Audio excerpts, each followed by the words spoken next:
This episode begins where we left off, with Gu Won and the deity talking. Gu Won is disappointed to learn that Do Hee must die for him to get his powers back. The deity is clear that only one of them gets to live. She tells Gu Won that the roulette of fate has already started rolling. Gu Won is deeply troubled by the dilemma. On the other hand, Ga-young meets with Seok-hoon and reveals Gu Won's identity. She lies that Gu Won has no good intentions with Do Hee and might steal her soul. She mentions the tattoo and says that it is the source of Gu Won's powers and why he needs Do Hee. Seok-hoon is troubled by this new information. He goes back to his office and starts researching demons.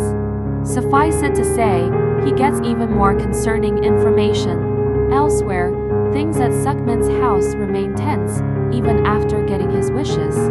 Do Hee has already given up her inheritance, and he is all set to be the new chairperson. However, he keeps going back to the day his mom brought Do Hee home. He instinctively knew what his mom was planning, and marked Do Hee as his enemy from their first encounter.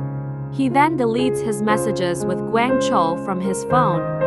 And Do Gyang sees this on his cloned phone. Why is he cloning his dad's phone? After thinking about his choices, Gu Won returns home and tries to put up a happy facade. He and Gu Won enjoy their time together. They try to enjoy the salty cake Do Hee made, talk about the end of the world and fall asleep watching a movie.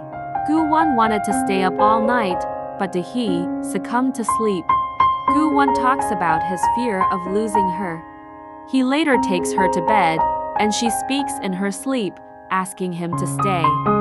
Sadly, Gu Won reveals he is going away to a place she won't be able to reach. He realizes the full moon is out and decides to visit the deity to make a new deal. The deity is surprised to see Gu Won so upbeat and hopeful. He says he chooses to struggle as much as possible to save himself and Do Hee. He suggests they make a bet that if he gets his powers back, Do Hee gets to live. The deity insists it won't happen and thinks Gu Won has baseless faith. Later that night, Gu Won stops by the office and asks Bok Ju to get his things in order. Bok Ju is surprised by this request as he realizes Gu Won is preparing to die. He spends the next day trying to stay strong, and Ga-young scares the truth out of him. The following morning, Gu Won tells Do Hee about the full moon and a way to get his tattoo back. Do Hee is happy that there is a tangible solution and suggests they use this trip to Seok-ho as their honeymoon. She is unaware of the stakes riding on this.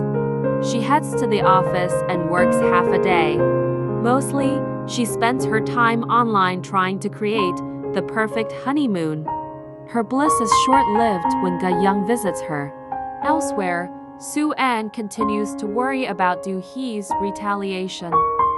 Suk-min checks whether his son handled the girl's issue. However, Se-ra interrupts their conversation. Nonetheless, it seems Suk-min is wary of his son. Back to Gu Won, he visits the police station and talks to the detectives about Gwang Chul's case. He worries they might think he is a suspect and wants to clear his name. He then admits he is scared that the knife on Gwang Chul's chest was a message to either him or Do Hee. It was the same knife Gwang Chul used to attack him. He is aware that he might die later that night, and as such, he asks the police to protect Do Hee. The scene cuts to Do Hee and Ga-young's conversation. Ga-young reveals the stakes at play, and Do Hee is stressed after finding out Gu Won wants to sacrifice his life for her. However, Gu Won interrupts their conversation and scolds Ga-young.